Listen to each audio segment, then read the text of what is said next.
Good morning, class. On the last turn, I explained about the conservation of linear momentum. Last time your topic was conservation of linear momentum. So you have studied about the topic. इस topic में आपने पढ़ा था कि linear momentum जो होता है how it is conserved. तो लीनियर मोमेंटम के कंजर्वेशन का मतलब होता है मास जो है दैट इज ऑलरेडी कंजर्व्ड, जो वेलोसिटी है वो कांस्टेंट रहती है. कांस्टेंट का मतलब ऐसा हो सकता है कि एक सिस्टम के अंदर जो दो बॉडीज हैं उन दो बॉडीज में एक बॉडी को आगे वेलोसिटी मिल रही है, दूसरी बॉडी को पीछे मिल रही है. और इसके बहुत सिंपल से जो एग्जांपल्स थे, and those examples are the same like the examples of third law of motion. जैसे आपका एक एग्जांपल था मैन एंड बोट, कि when man jumps out from a moving boat, तो मैन जो है वो वेलोसिटी गेन करता है फॉरवर्ड डायरेक्शन में, और वेलोसिटी को ही यहाँ पर, क्योंकि वेलोसिटी और जो मास है उसका प्रोडक्ट मोमेंटम कहलाता है, तो वी से इट कि man gains momentum in forward direction and the boat gains momentum in backward direction. तो इस तरह से क्या होता है कि इसको जो है वो एक्सप्लेन किया जाता है कि मोमेंटम कैसे कंजर्व रहता है. तो इसके बहुत सारे एग्जांपल्स आपने पढ़े थे. उन एग्जांपल्स में मैन एंड बोट, बुलेट वाला केस है when bullet is fired from a gun, और इसी तरह से आपका रॉकेट वाला केस है व्हेन रॉकेट स्टार्ट्स मोशन, तो गैसेस जो होती हैं वो इजेक्ट करती हैं डाउनवर्ड्स और रॉकेट अपवर्ड्स फ्लाई करता है. So all these are the examples of these conservation of linear momentum. उसके बाद एक डेरिवेशन हमने किया था, derivation of law formula of conservation of linear momentum from second law of motion.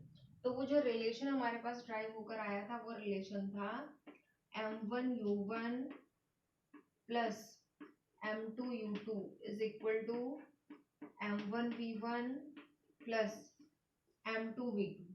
So this formula is the most important formula. और एक यही last topic है. टॉपिक तो कंप्लीट हो चुका है but we have to do the numericals based on this formula. तो इसके लिए एक डायग्राम मैंने बनाया था, और उस डायग्राम में जो केस था दैट वाज कि if two balls are moving, दो बॉल्स जो है वो फ्लोर पे रोलिंग कर रही हैं, और वो सिचुएशन ऐसी थी कि इट इज लाइक दिस कि ये दोनों बॉल्स की अपनी वेलोसिटीज हैं इनिशियल, और इनके अपने मासेस हैं, और उसके बाद ये दोनों बॉल्स जो है वो यहाँ पर कोलाइड करती हैं, और कॉलिजन के बाद वो फिर से मूव करने लगती हैं, तो उनकी वेलोसिटीज चेंज हो जाती हैं. तो एक की वेलोसिटी यानी कि फाइनल वेलोसिटीज हैं तो v1 v2 होंगी, और मासेस उनके जो है वो कांस्टेंट रहते हैं, सेम रहते हैं. तो अगर ऐसी कोई भी सिचुएशन मिलती है कि एक सिस्टम है उसके अंदर दो बॉडीज हैं, और वो बॉडीज पहले मोशन में थी, फिर उनके बीच कॉलिजन होता है, फिर वो बाद में भी मोशन में रहती हैं, या फिर केसेस डिफरेंट भी हो सकते हैं. ऐसा भी हो सकता है कि बॉडीज जो है वो पहले रुकी हुई थी और बाद में मोशन में आ जाती हैं, या फिर पहले मोशन में थी और बाद में कॉलिजन के रुक जाती है, या ऐसी भी सिचुएशन हो सकती है कि एक बॉडी रेस्ट पे है दूसरी बॉडी मोशन में है. तो केसेस डिफरेंट हो सकते हैं. ये एक आइडियल केस है और इसके लिए ये फॉर्मूला है. दूसरी बात, एक चीज और ध्यान रखना है कि यहाँ पर सारी बॉडीज को आगे ही चलते हुए दिखाया गया है. जैसे इनिशियली भी वो आगे मूव कर रही थी, कॉलिजन के बाद भी वो आगे मूव कर रही है. इससे डिफरेंट केस भी हो सकता है. मान लीजिए ये बॉडी आगे जा रही है, ये वाली पीछे की तरफ आ रही है. तो जहां भी ऐसा होगा कि कोई भी बॉडी पीछे मूव कर रही है, तो पीछे वाली डायरेक्शन के लिए हम माइनस साइन यूज करते हैं. तो मान लीजिए ये वाली जो सेकेंड वाली बॉडी ये पीछे आ रही होती, तो हम यहाँ पर माइनस का साइन लगाते हैं. इसी तरह से फाइनल वेलोसिटीज में भी कोई भी बॉडी टकराने के बाद अगर पीछे आती है तो उसके लिए हम माइनस का साइन यूज करेंगे. तो ये कुछ चीजें आपको ध्यान रखना है न्यूमेरिकल्स करने से पहले. और सबसे इम्पोर्टेंट आपको ये वाला फॉर्मूला याद रखना है. थोड़ा सा बड़ा है लेकिन याद रखिएगा कि क्या क्या चीजें क्या रिप्रेजेंट कर रही है. जैसे m1, जहाँ 1 सफिक्सेस हैं वहां पर फर्स्ट बॉडी है, जहाँ 2 है वहां सेकेंड बॉडी है. तो m1 का मतलब फर्स्ट बॉडी का मास, m2 का मतलब सेकेंड बॉडी का मास. इसी तरह से u1 u2 जो है इनकी इनिशियल वेलोसिटीज है, initial velocity of first body और ये initial velocity of second body. इसी तरह से v1 और v2 जो है वो फाइनल वेलोसिटीज हैं of first and second bodies respectively. Then now you have to start the numerical. So यहाँ पर question 1. So I have a book here, और उससे कुछ क्वेश्चंस जो है उनको मैं प्रैक्टिस करा लेती हूँ. उसके बाद आपका ये चैप्टर फिनिश हो जाएगा. Then the next chapter, chapter number 3, gravitation, will be started. Okay. So here one numerical is given. In this numerical, what is given there? Two objects of masses 100 gram and 200 gram. ये numericals जो है, I will send the images of these numericals. Okay. So इसमें दे रखा है कि दो जो objects हैं उनके masses, पहले object का mass दे रखा है. सबसे पहले हम given करके नोट करेंगे. पहले ऑब्जेक्ट का मास दे रखा है 100 ग्राम. तो सबसे इम्पोर्टेंट चीज यहाँ पर ये है कि ग्राम से केजी में कन्वर्ट करना होगा. तो आप यहीं पर कन्वर्ट कर लेंगे. और जो मेथड मैंने बताया है कि पूरी तरह से कैंसिल नहीं करेंगे, जितना हो सकता है उतना करेंगे, बाकी का लास्ट में हो जाता है कैलकुलेशन में. तो हमने इसको केजी में कन्वर्ट किया. तो यहाँ पर ये 2 जीरो कैंसिल हो सकते थे, बाकी छोड़ देते हैं. 1/10 केजी हो गया है. इसी तरह से दूसरी बॉडी का जो मास है वो दे रखा है 200 ग्राम. तो ये कितना है? 200 ग्राम. इसको भी केजी में कन्वर्ट करेंगे तो डिवाइडेड बाई 1000. अब ये 20 यहाँ भी कैंसिल हो जाते हैं. आप चाहे तो 1/5 कर सकते हैं, अदरवाइज 2/10 में भी देयर. ओके. तो ये सेकेंड बॉडी का मास है. इसी तरह से दे रखा है are moving along the same line and direction. इसका मतलब बिल्कुल ऐसा ही केस है, सेम डायरेक्शन में जा रही है. सेम लाइन, लाइन का मतलब कि ये जो इनकी अगर ज्वाइन करना चाहे तो सेम ही लाइन बनेगी. उसके बाद लिखा है विद वेलोसिटीज. इनकी इनिशियल वेलोसिटीज दे रखी है. पहली बॉडी की वेलोसिटी है 2 मीटर पर सेकेंड. तो ये ऐसा यूनिट में ही है, इसको चेंज नहीं करना है. और सेकेंड बॉडी की जो इनिशियल वेलोसिटी है वो दे रखी है 1 मीटर पर सेकेंड. ओके. 2 मीटर पर सेकेंड एंड 1 मीटर पर सेकेंड. उसके अलावा इनकी फाइनल वेलोसिटीज जो है उसके लिए दे रखा है they collide and after the collision the first object moves at a velocity of 1.67. तो यानी कि पहली वाली बॉडी की फाइनल वेलोसिटी दे रखी है, वो कितनी होगी? 1.67 मीटर पर सेकेंड. दूसरी बॉडी की फाइनल वेलोसिटी आपको फाइंड करनी है. ओके. तो अब आपके पास कितनी चीजें हैं? m1, m2, u1, u2 और v1. फाइंड क्या करना है? v2 करना है. तो अब हमें ये सारी चीजें जो है वो ऊपर दिए गए फॉर्मूले में अप्लाई करनी है. तो यहाँ थोड़ा सा कैलकुलेशन का पार्ट भी इंक्रीज हो गया है, ये आपको ध्यान रखना है. तो देखिए, सबसे पहले मैंने फॉर्मूला इरेज नहीं किया है. यहाँ तक लिखने के बाद आप लिखेंगे वी नो. ये जो है आपका फॉर्मूला, ये वी नो. अब इस फॉर्मूले में आप वैल्यूज को पुट करने से पहले एक काम करिएगा. जो हमें फाइंड आउट करना होता है वो हम लेफ्ट साइड में ले लेते हैं. क्या फाइंड करना है? हमें v2 फाइंड करना है. तो हम फॉर्मूले को थोड़ा सा चेंज करते जाते हैं. आपको v2 फाइंड करना है तो आप एक काम करिए, जो जिसमें v2 आ रहा है वो पूरा टर्म लेफ्ट में अगर लिखते हैं तो बाकी सारी चीजों में ये वाली जो साइड है इस पर कोई इफेक्ट नहीं पड़ेगा. ये ऐसे ही रहेगी m1 u1 plus m2 u2. इसकी साइड चेंज हो रही है तो ये माइनस साइन के साथ आएगी, माइनस m1 v1. अभी हमने वैल्यूज पुट नहीं की, अभी हम फॉर्मूला सेट कर रहे हैं, वैल्यूज बाद में पुट करेंगे. तो ये इस फॉर्म में आ जाता है. फिर हमें अब v2 सेपरेट करना है. तो हमने लिखा v2, ये जो m2 है इसके साथ मल्टीप्लाई में लिखा है, इधर आएगा तो अपॉन में आ जाएगा साइड चेंज होने पे. तो ये आ जाएगा आपका m1 u1 plus m2 u2 minus m1 v1 upon, upon में क्या आ जाएगा? सॉरी, अपॉन में क्या आ जाएगा? v2. तो अब आपका ये वाला है फॉर्मूला जो चेंज होकर आया है, जिसमें आपको वैल्यूज पुट करनी है. ओके. तो अब हमारा कैलकुलेशन वाला पार्ट जो है वो यहाँ से स्टार्ट होता है. So look at this. अब आपको क्या करना है? v2 फाइंड करना है. तो अब आपने लिखा सारी वैल्यूज को. तो m1 कितना है आपका? 1/10 इनटू मल्टीप्लाई किससे हो रही है? u1 से. u1 की वैल्यू कितनी दे रखी है? 2.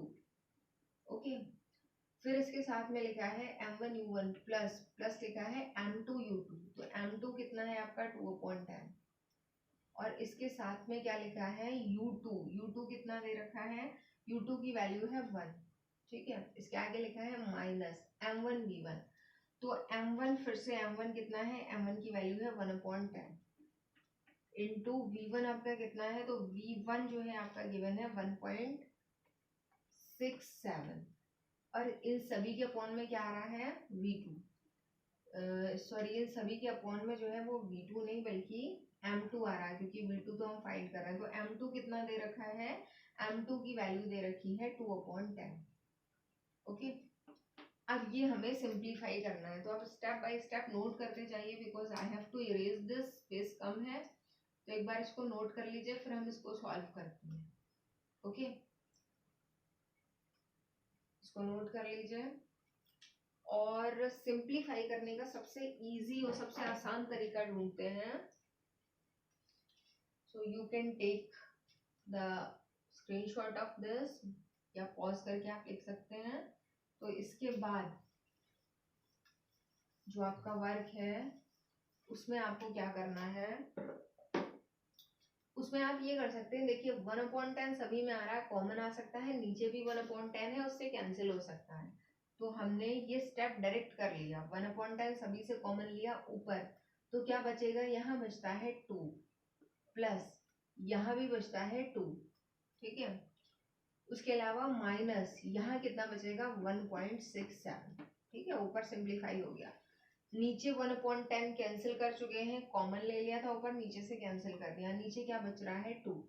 ओके, अब क्या करना है, अब हमें सिंप्लीफाई करना है, तो ये 2 + 2 4 और 4 में से कितना माइनस करना है 1.67, तो मैं लिख दे रही हूँ इसको 4 - 1.67 अपॉन में क्या आ रहा है इसके 2।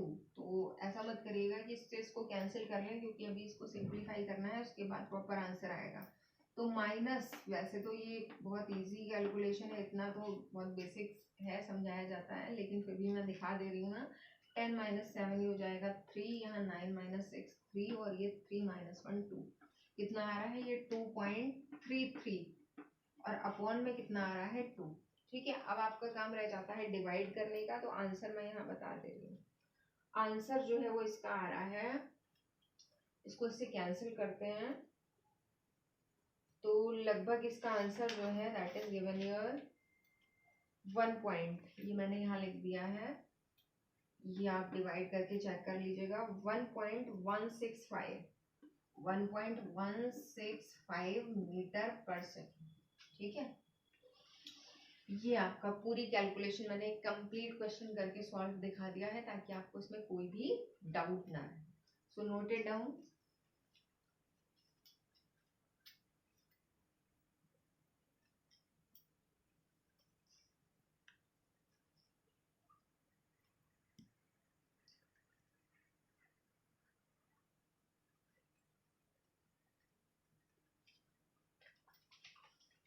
Okay, so I think you have done this. इसके बाद हम आते हैं नेक्स्ट क्वेश्चन पर।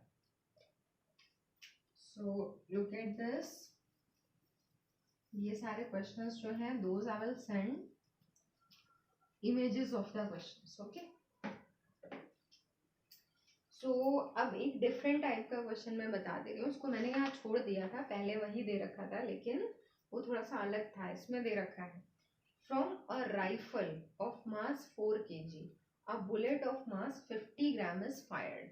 अब यहाँ पर आप क्या कर सकते हैं, जब बुलेट और गन वाला केस हो तो बुलेट और गन वाले केस में फॉर्मूला आपका वही है ना, m1u1 + m2u2। ये लेफ्ट में होता है, राइट में होता है m1v1 + m2v2।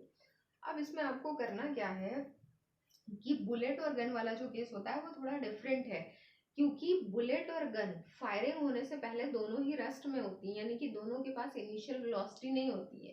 तो यानी कि पूरा जो लेफ्ट साइड है आपका वो क्या हो जाएगा 0, दोनों में से किसी के पास भी इनिशियल वेलोसिटी नहीं है। लेकिन बाद में जब आफ्टर फायरिंग हो जाती है तो दोनों को वेलोसिटी मिलती है, लेकिन कैसे मिलती है, बुलेट तो आगे जा रही है और गन पीछे आ रही है। ठीक है, आप ध्यान दीजिए फॉर्मूले पे, फॉर्मूला ये होता है, बहुत ध्यान से इसको समझिएगा, फॉर्मूला ये होता है। अब मैंने कहा कि बिफोर फायरिंग तो दोनों के पास वेलोसिटी नहीं है तो ये टर्म हो जाएगा 0 पूरा। आफ्टर फायरिंग मान लीजिए ये है गन और ये है बुलेट। ठीक है, ये है गन के लिए दे रखा है, ये बुलेट के लिए दे रखा है। तो बुलेट तो आगे जाएगी, गन पीछे आएगी। तो गन पीछे आती है तो गन की जो वेलोसिटी आप माइनस साइन के साथ में लिखेंगे। अभी मैंने बताया था जो चीज पीछे आ रही है वो माइनस, तो इस वाले को आपको लिखना पड़ेगा माइनस, और ये वाला आपको ऑलरेडी प्लस में है। और मान लीजिए ये गन लेते और ये बुलेट, कोई भी, अब कैसे किसको गन किसको बुलेट लेना है ये भी मैं बताऊंगी। तो अगर इसको गन लेते तो ये माइनस होता है, ये प्लस होता है, ठीक है। तो सबसे पहले तो गन बुलेट वाला केस हमेशा ऐसे ही सॉल्व करना है, हमेशा फॉर्मूला इस फॉर्म में आ जाएगा, ठीक है। अब मैटर ये करता है कि किसको गन लेना है किसको बुलेट लेना है इस वाले में। तो उसके लिए ध्यान रखिएगा, जो भी चीज पहले दे रखी है, जो भी पहले नाम आ रहा है, चाहे गन आ रहा है चाहे बुलेट आ रहा है, उसको आप 1 मान लेंगे, ठीक है। अब देखिए इस क्वेश्चन में इसमें लिखा है from a rifle of mass 4 kg, तो पहले राइफल आ रहा है तो राइफल को 1 मान लेते हैं, तो राइफल का मास m1 लिखेंगे, ठीक है। कितना दे रखा है यहाँ पर 4 kg। तो ये आपका क्वेश्चन 2 है, और हम क्या नोट कर रहे हैं इसमें, गिवन।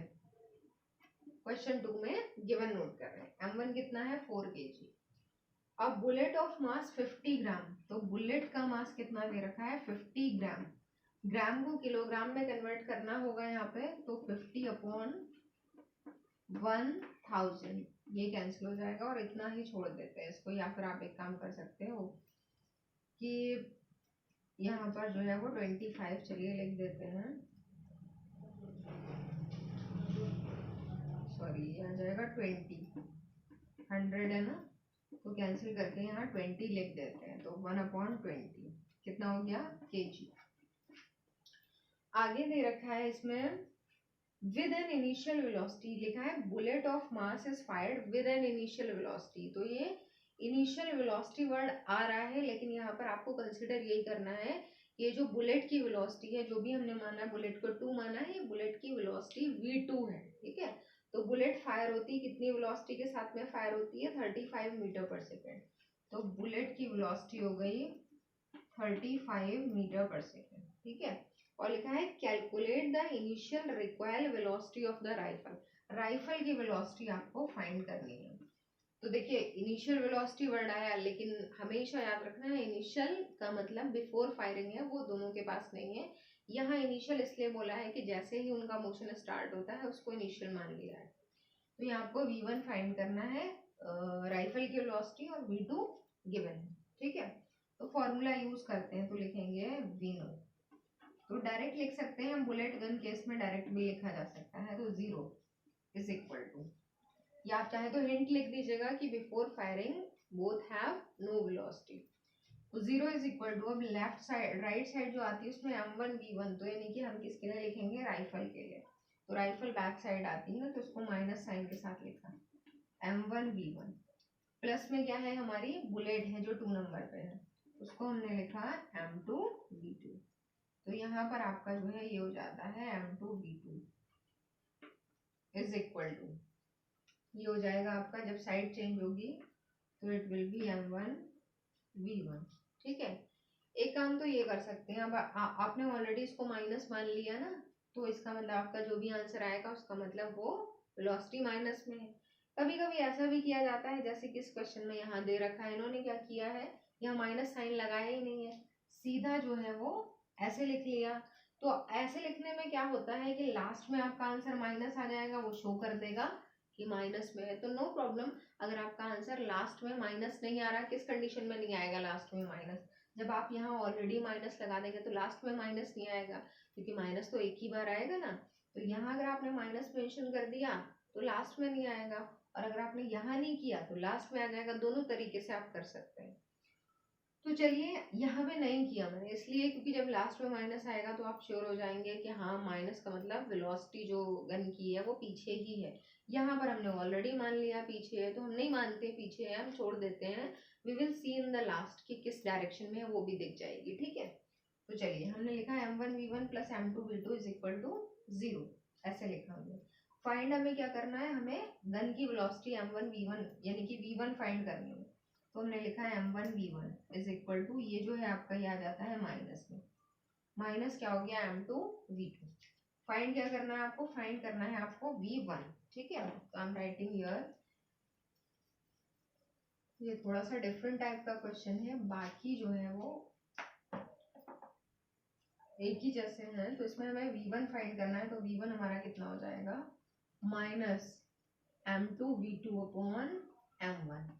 अब यहाँ वैल्यूज पुट कर देते हैं। अब देखिए यहाँ माइनस आ रहा है तो आप क्लियर हो जाएंगे कि डायरेक्शन पीछे है। वैल्यूज पुट करते हैं, तो वैल्यूज में m2 जो है वो 1/20 है न्यूमरेटर में, और v2 कितना है, तो v2 गिवन है 35 अपॉन में m1 गिवन है, m1 कितना है 4।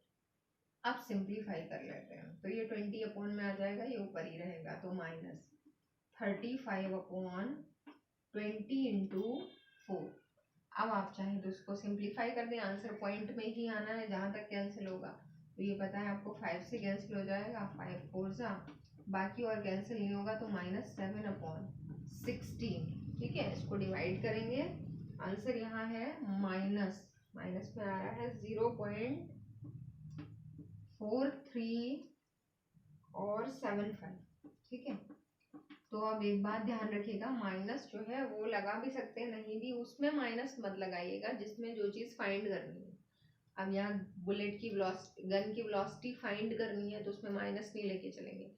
कोई चीज़ गिवन है, जैसे ले रखा है कि एक बॉल सामने जा रही है, उसकी वेलोसिटी इतनी है, उसको जो है वो प्लस ले लेंगे। बॉल पीछे आ रही, वेलोसिटी इतनी गिवन है, अगर वेलोसिटी गिवन हुआ करे तो डायरेक्शन के हिसाब से साइन लगा सकते हैं। ठीक है, तो note it down.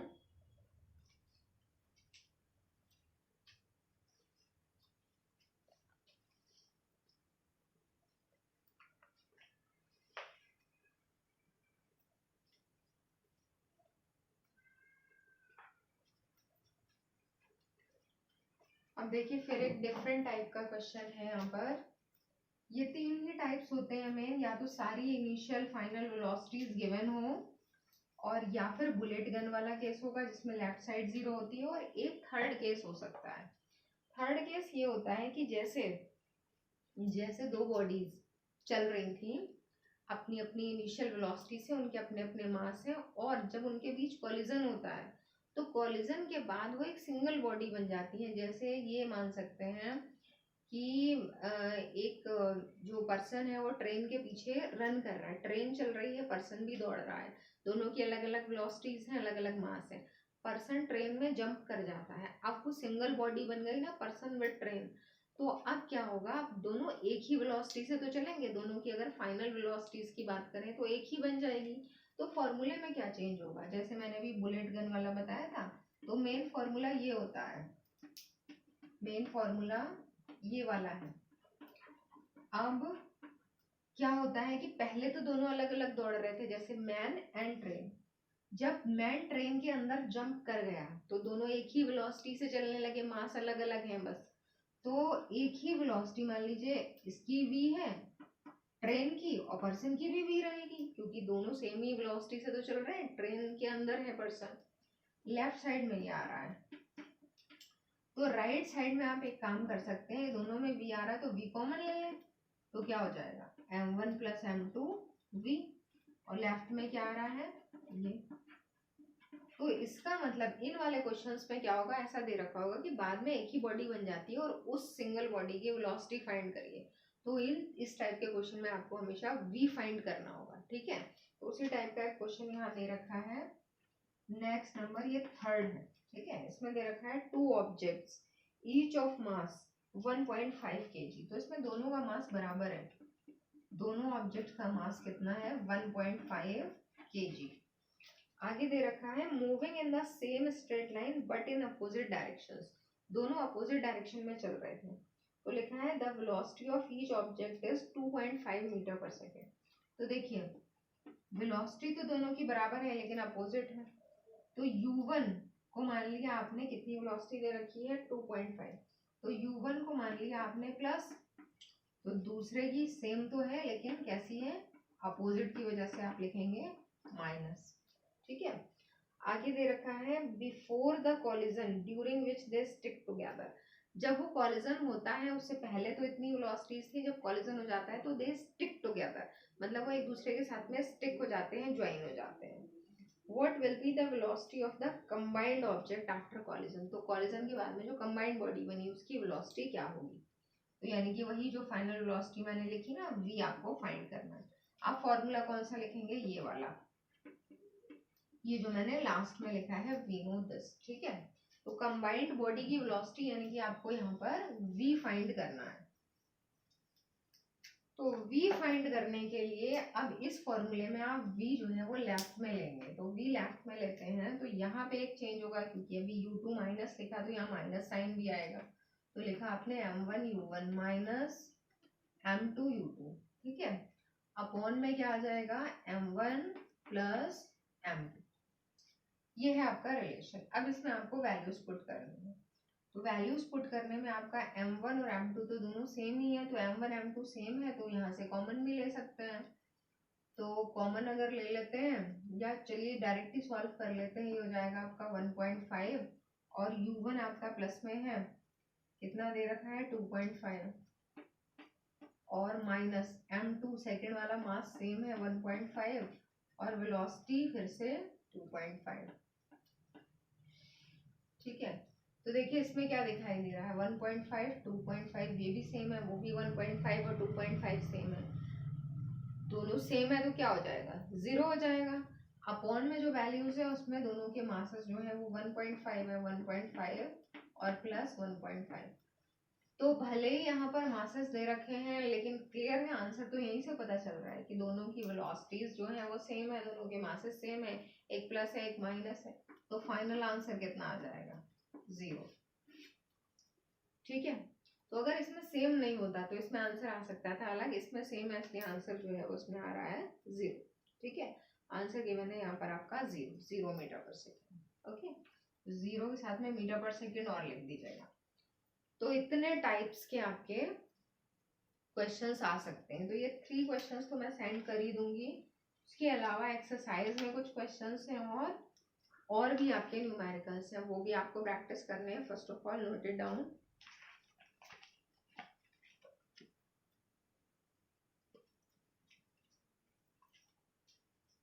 So after noting it down, practice all these numericals। और बाकी अब जो हमारा नेक्स्ट टर्न आएगा उससे न्यूमेरिकल्स की प्रैक्टिस तो आपको सेल्फ ही करनी है। उससे हम क्या करेंगे, न्यू चैप्टर स्टार्ट करेंगे, chapter 3 gravitation. Okay, thank you.